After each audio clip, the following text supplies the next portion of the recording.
ကဲညီကိုတို့အားလုံးပဲမင်္ဂလာပါကျွန်တော်ရဲ့ extra time ကနေပြီးတော့ကြိုဆိုပါရညီကိုလေးเนาะကျွန်တော်ဒီဗီဒီယိုလေးမှာတော့ Newcastle အသင်းနဲ့ Arsenal အသင်းတို့ရဲ့ Bruno Guimaraes နဲ့ပတ်သက်ပြီးတော့ဒါဖြစ်ပေါ်နေတဲ့အချုပ်ချင်းကိစ္စရဲ့အခြေအနေလေးတွေကိုကျွန်တော်အနေနဲ့ဆွေးနွေးတင်ဆက်ပေးသွားမှာပါ Bruno Guimaraes အနာဂတ်ဘာတွေဆက်ဖြစ်လာမလဲဆိုတာနဲ့ပတ်သက်ပြီးတော့အဓိကသုံးသပ်ပေးသွားမှာပါဆိုတော့လက်ရှိမှာကြားနေရတဲ့သတင်းတွေအရ Arsenal အသင်းကတရားဝင် offer တစ်ခုကိုဒါ Newcastle အသင်းဘက်ကိုကမ်းလှမ်းလိုက်ပါတယ်ဒါပေမဲ့ Newcastle အသင်းဘက်ကသူတို့ကစားသမားကိုလုံးဝရောင်းမှာမဟုတ်ဘူးမရောင်းနိုင်ဘူးဆိုတဲ့စကားတွေနဲ့ပဲညှင်းဆန်လိုက်တယ်လို့လက်ရှိသတင်းတွေအရသိထားရတယ်ဒါတွေကိုဂျာမန်စကိုင်းဘောဂျာနယ်လစ်ပလန်တန်ဘတ်တို့ကဘန်ဂျက်စကော့တို့ကအများကြီးဗျာတော်တော်များများခိုင်လုံတဲ့သတင်းစုပ်တွေကနေပြီးတော့အတိအလင်းရေးသားဖော်ပြနေတယ်ဒါပေမဲ့အာဆနယ်အသင်းကဘယ်လောက်နဲ့ကန်လိုက်တာလည်းမသိဘူးပြီးတော့နျူကာဆယ်အသင်းကဘာကြောင့်ညင်းပယ်လိုက်တာလဲဆိုတာတော့မသိရဘူးအကြောင်းပြချက်ကတော့သူတို့ရဲ့ကပတိန်ကြီးကိုနျူကာဆယ်အသင်းကလုံးဝလက်မလွတ်ရှိဘူးပေါ့နော်ဘာလို့လဲဆိုတော့သူတို့မှာအန်တိုနီဂေါ်ဒန်ကိုလည်းလက်လွတ်ထားပြီးတိုနယ်လီယိုဟုတ်တယ်တိုနယ်လီကိုလည်းလက်လွတ်ထားပြီးနောက်ထပ်တော့သူတို့ရဲ့ကစားသမားတွေကိုထပ်ပြီးလက်မလွတ်ချင်တော့ဘူးသူတို့ရဲ့အသင်းကိုပြန်လဲတိဆောက်ဖို့အတွက်နီးပြအပြောင်းလဲတွေပါနျူကာဆယ်အသင်းလှုပ်ဆောင်ထားတယ်ပိုကောင်းတဲ့ကစားသမားခေါ်ယူမှုတွေလှုပ်ဆောင်ဖို့အတွက်လည်းစီစဉ်နေတဲ့အတွက်ကြောင့်နျူကာဆယ်အသင်းကလက်ရှိမှာသူတို့ရဲ့ကပတိန်ကြီးဘရူနိုဂူမာရက်စ်ကိုအသင်းမှာပဲဆက်ရှိစေချင်တယ်စာချုပ်တက်တန်နဲ့တနည်းနဲ့17လလောက်ကျန်သေးတဲ့အတွက်ကြောင့်ကစားသမားရဲ့တက်ရွယ်လည်း28နှစ်လောက်ရှိသေးတဲ့အတွက်ကြောင့်သူတို့အနေနဲ့စာချုပ်တက်တန်ကုန်တိထားလို့ရရင်ထားမယ်ဆိုတဲ့ပုံစံမျိုးနဲ့နျူကာဆယ်အသင်းကစီစဉ်နေလို့ကြားတယ်ဒါအာဆနယ်တင်းတော့တကယ်ကိုခတ်တွေ့စရာပဲဘာလို့လဲဆိုတော့အာဆနယ်တင်းကဒီကစားသမားကိုတကယ်လို့ရှင်နေတာဗျနော်အာဆနယ်တင်းနဲ့သူတို့ရဲ့ကွင်းလယ်ပိုင်းမှာဒီကရန်ရိုင်းနဲ့တွဲဖက်ဖို့အတွက်နော်သူတို့ရဲ့ကွင်းလယ်ပိုင်းစိတ်ဓာတ်လှုပ်ဆောင်မှုအပိုင်းတွေနဲ့ဥဆောင်နိုင်မှုတွေကိုအဓိကဒ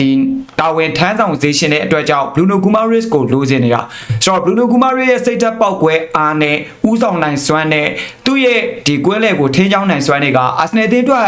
တကယ်ကိုအရေးသွေးတစ်ခုရလာမယ်ဆိုတော့လုံးဝထင်ရှားတယ်ဗျာနောက်ပြီးတော့အာဆနယ်တင်းရဲ့ကွင်းလယ်ပိုင်းကိုလုံးဝ upgrade မြင်နိုင်မယ်ဆိုတာလုံးဝထင်ရှားတယ်ဆိုတော့အာဆနယ်ဟာဒီနေ့ຫນွေရာသီလူခေါ်ယူမှုတွေမှာကြီးကြီးမားမားပြောင်းလဲမှုတွေမလုပ်နိုင်သေးဘူးဆိုပေမဲ့လည်းသူတို့ရည်မှန်းထားတဲ့သူတို့ရည်ရွယ်ချက်လူခေါ်ယူမှုအပြောင်းအရွှေ့တွေအခြေအနေတွေကိုကြည့်ရတဲ့လောက်ဆိုရင်သူတို့ကနေလေဘယ်ကိုသွားရှင်နေတာဆိုတော့ Premier League မှာပဲ Premier League ဖလားလောက်ကိုမျှော်မှန်းနေတာမဟုတ်ဘဲနဲ့ဥရောပမှာစုဖလားတွေရရှိအောင်နဲ့အောင်မြင်မှုတွေစိုက်ထူနိုင်ဖို့အတွက်အာဆနယ်အသင်းနောက်တစ်ဆင့်မြင့်နေတဲ့ပုံစံမျိုးမြင်ရတယ်။ဒါကြောင့်မို့သူတို့ကွင်းလယ်ပိုင်းမှာ Bruno Guimaraes လိုမျိုးချန်ပီယံလိအတွေ့အကြုံ Premier League အတွေ့အကြုံတကယ်ကိုအတွေ့အကြုံရင့်ကျက်ပြီးတော့အသင်းအတွက်အသင့်သုံးဆွဲနိုင်မဲ့ပလေယာကောင်းမျိုးကိုလိုချင်နေတာဖြစ်တယ်။ဒါကြောင့်မို့ Bruno Guimaraes ကိုသူတို့ရအောင်ကြိုးစားမယ်။တိုင်းစစ်ပိုင်းမှာဆိုရင်ဒီကိုတို့ကြားတဲ့အတိုင်းပဲ Vinny တို့ Everett တို့စသဖြင့်အဲ့လိုမျိုး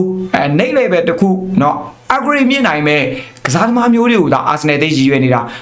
ာခက်တာသူတို့မန်ချက်နဲ့နန်းထွက်ကမကိုက်နေဘူးဖြစ်နေတဲ့အတွက်ကြောင့်ဒါအပြောင်းရွှေ့တွေကတိတိကျကျပြောင်းလဲမှုဖြစ်မြောက်မှုမရှိသေးတာအခုချိန်ဒီအာဆနယ်တင်းလူခေါ်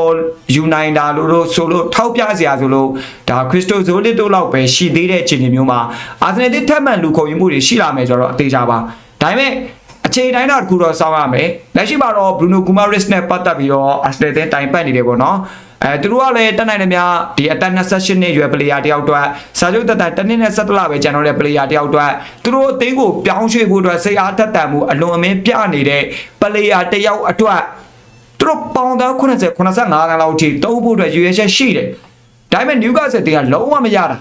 ာနော်သူတို့ရဲ့ကပတိန်သူတို့အသင်းကိုဦးဆောင်ပေးနေတဲ့ဒီကစားသမားကိုစာချုပ်တက်တနည်းနဲ့17လကျန်နေသေးပေမဲ့လုံးဝလက်မလွတ်ရှင်လုံးဝကိုလက်မလွတ်ရှင်တာကစားသမားစာချုပ်လက်ရှိကစားသမားရဲ့စာချုပ်အခြေအနေအရဆိုရင်ကစားသမားနဲ့စာချုပ်တက်ထပ်မတိုးရင်တော့မှနောက်ထပ်2နှစ်လောက်သုံးဆွဲလို့ရသေးတယ်နောက်2နှစ်ဆိုရင်ကစားသမားရဲ့တက်ရွာ30ဖြစ်သွားပြီဒီအခြေအနေမှာဆိုရင်တော့ကစားသမားကိုရောင်းဖို့လည်းခက်ပြီကစားသမားလည်းပြောင်းဖို့လည်းခက်ပြီဒါကြောင့်မို့လဲ Bruno Guimaraes ကသူ့ရဲ့အသက်အရွယ်ရှိတုန်းလေးအာဆနယ်လိုမျိုးထိပ်တီကလပ်မှာကစားပြီးတော့စူပလာအောင်မြင်မှုတွေကိုရယူချင်းနေတ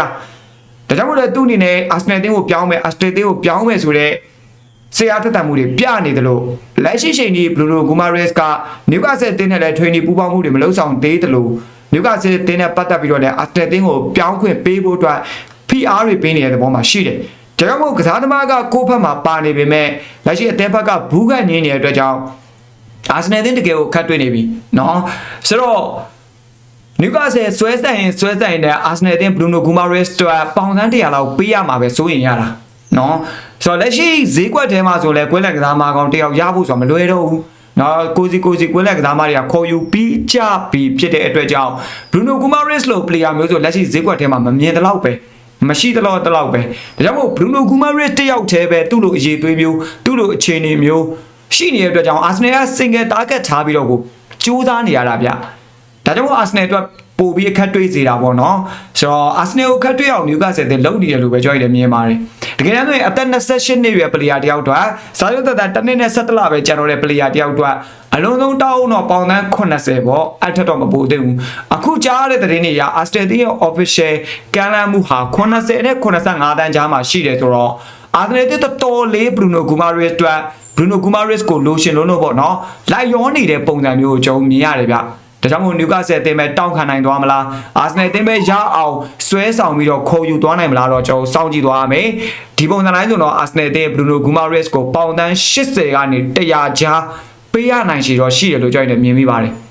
ဆိုတော့အလောက်ငွေကြေးထိပေးရမယ်ဆိုတန်တယ်လို့ရောမြင်ရတာနော်ဆိုတော့ညီကိုရောဘယ်လိုမြင်ကြလဲနော် Bruno Guimaraes ကိုပေါင်သန်း80ကနေ100ကြားထိပေးဖို့ဆိုတာထိုက်တန်တယ်လို့ရောမြင်ကြတာအသင်းအတွက်ကောတကယ်အကျိုးပြုနိုင်မဲ့ player မျိုးကြောင့်ဖြစ်တဲ့အတွက်ကြောင့်ဒီလိုပေးတင်တယ်လို့ထင်လားဒါနဲ့ပတ်သက်ပြီးတော့ကျွန်တော် comment လေးမှာဝင်ရောက်ပြီးတော့ဆွေးနွေးရင်းခုပေးကြဖို့အတွက်ပြောချင်ပါတယ်ဗျာနော်